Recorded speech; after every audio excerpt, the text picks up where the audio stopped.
And it's great to be with you right here on KENS 5 News at 5:30, streaming on KENS 5 Plus. A historic day right now, 5 minutes, less than 5 minutes as the countdown to history begins. We are waiting on Artemis II moon mission to launch, and you're looking at a live look at the launch pad at Kennedy Space Center in Florida as the crew is ready. In fact, the last words from the space director was Godspeed. This is a historic moment as we're about 4 minutes and 27 seconds left. You can see the clock there on the top left hand of your screen for the Artemis II moon mission. So historic for so many reasons. And joining us now to talk about the significance of this mission and what this crew will be doing is Dr. Akbar Whizin, who's a lead scientist at the Southwest Research Institute. Dr. Whizin, thank you so much. Of course, happy to be here. Thank you for being with us. Boy, I mean, we're close. I'm excited. I'm assuming you're excited. I need to get the emotions from you as we're now 3 minutes. Well, you need a wider chair. I might fall out of it. That's okay. We'll catch you if we need to. Yeah, it's very exciting. This is a huge deal, obviously, for the USA, but even, of course, for humanity at large. It is not easy to go to the moon. Yes. And we're doing it in a very rapid way here with Artemis 1, 2, and 3. And so this is a critical mission to test all these systems ahead of Artemis 3, which will be in 2028 at the South Pole landing. Yes, and I'm looking at the time right now as we're 3 minutes and 23 seconds, and hopefully we can get a look at that as well while we're talking so that we can show the people what is happening right now. Obviously, this is your realm, your galaxy. I could keep talking about all the puns right now, but you do so much space research. You wear a lot of hats. Mm-hmm. Just talk about, and you mentioned just a little bit there at the end about what this is setting us up for, but the significance behind this. Yeah, so I mean, obviously going back to the moon since the Apollo era is a big deal, and you don't need me to explain how important that is, not just for national pride and science and exploration, which the USA is at the top of space in the world. And so you have to maintain that. And you do that through Artemis, which is a daughter of Apollo, essentially, right? I can't remember the Greek mythology, but essentially this is built on the heritage of the past with all new technology of the future. And so this is a big deal. I mean, we're going to test technologies on the moon that will help us go to Mars eventually. And we're about 2 minutes left. Hopefully we'll be able to listen in just a second. But with that, you know, I also think about it's been more than 50 years. This is 4 astronauts, a 10-day journey. The biggest thing, though, is that they're not going to be landing on the moon, right? This is more of just an orbit from Earth to the moon. Correct. Yeah. So I believe first they'll orbit the Earth, and then they'll make a maneuver to go and orbit the moon, and then come back, and then of course a splashdown with the capsule. So that'll take all about the 10 days. Yeah. I see. And guys in the back, will we be able to take in, since we're about 1 minute and 43 seconds, can we go ahead and toss in just to hear this countdown, because that's what we've been waiting for all day. So let's go ahead and take a live look right now. And are they talking right now? Can we hear anything? Core stage coming up at T-minus 1 minute and 30 seconds. Let's go ahead and just listen in, because we're about 1 minute and 21 seconds left. 248,000 miles away from the moon. And if all goes well, they will fly by it in 6 days. GLS is go for core stage to internal power. All right, there's the rocket's core stage, which houses 3 flight computers, is now on its own power. There's no more hold time because there's no more margin on these batteries. So we would have to recycle back to T-minus 10 to recharge if we had a hold.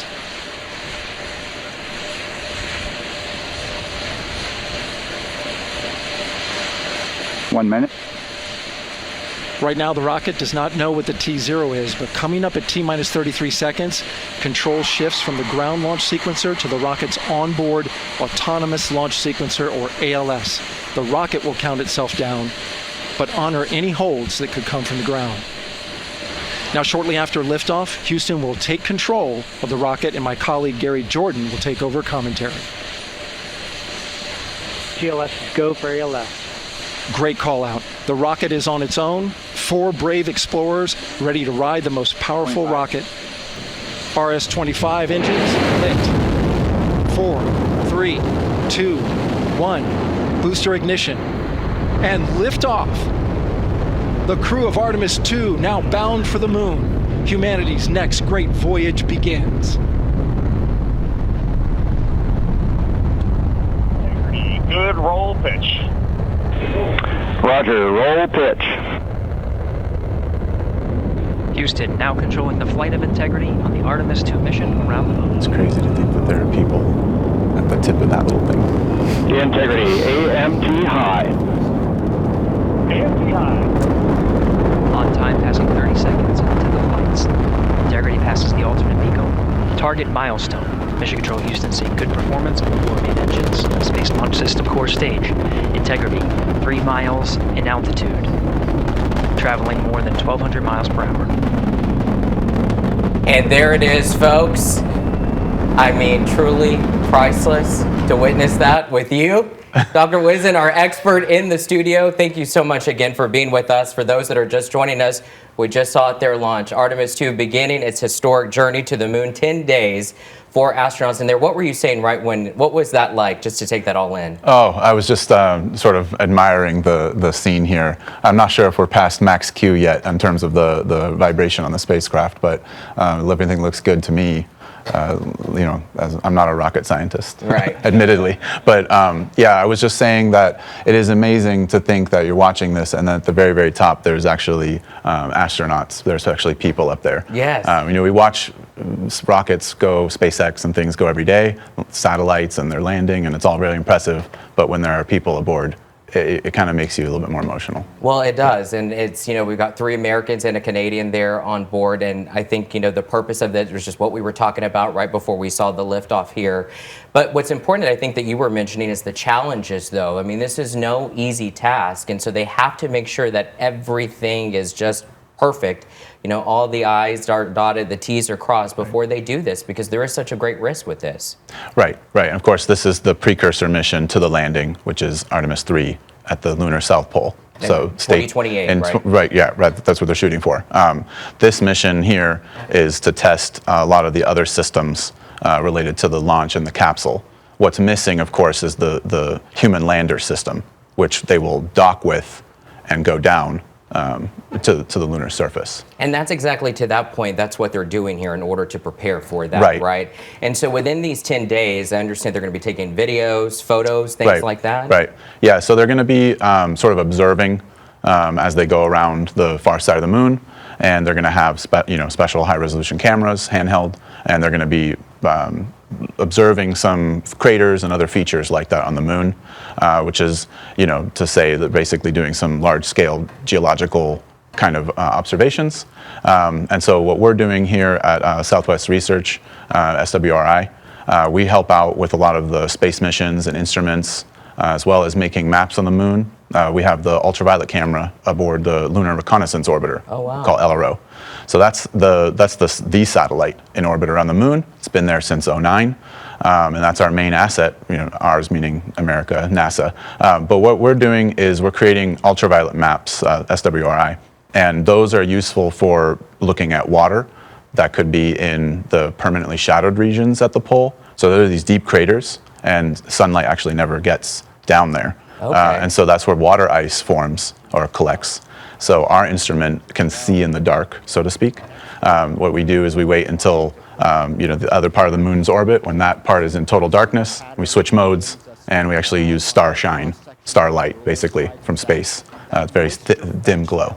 So that lets us see inside these dark craters, and we can make maps where kind of some water frost might be, as well as doing all kinds of other geologic and compositional information of the surface. So we're working with the Artemis II team, and all of LRO is to provide maps of what the astronauts are seeing. Right here from San Antonio. You don't know about the research that's happening in our own backyard and the implications. That's incredible. Right. Dr. Whizin, thank you so much for your time. Southwest Research Institute, we appreciate your expertise and being able to witness history together here on that's wonderful. 5+. And we'll be right back with more news and weather.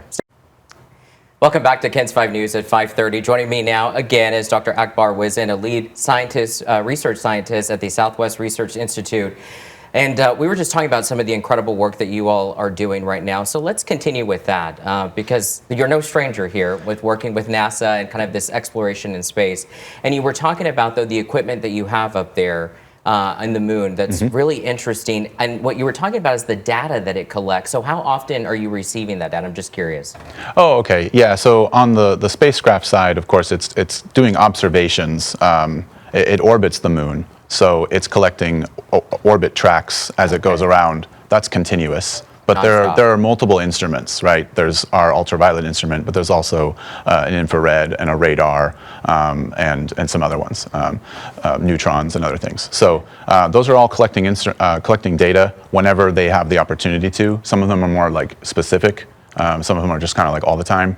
And then that data is downlinked to NASA, and then that's connected to our servers and sent as these packets to us, basically. But it's that data, though, is what they need in order for future explorations and missions. I mean, that's what's really critical. That's right. So we have to really fully understand the environment of the moon. It's a very harsh environment with the dust. It's quite toxic and abrasive. And then the extreme vacuum and temperature swings. There's other issues, too. So all the data we're collecting, we have instruments that are in space, collecting space weather data, so we can help with astronaut safety. SWRI does that. We also can try and put instruments on the moon, and so we're doing that as well. So we have the LMS instrument, MAPS, and DIMPLE are 3 instruments that were, one of them already flew, landed on Blue Ghost 1. Okay. And that was kind of electric fields and aspects of the moon's interior. And the other one is rock dating, and the other one is plasma environment through one of the moon's small magnetic field. Crustal magnetic fields. Okay. So we're trying to understand aspects of the moon's surface.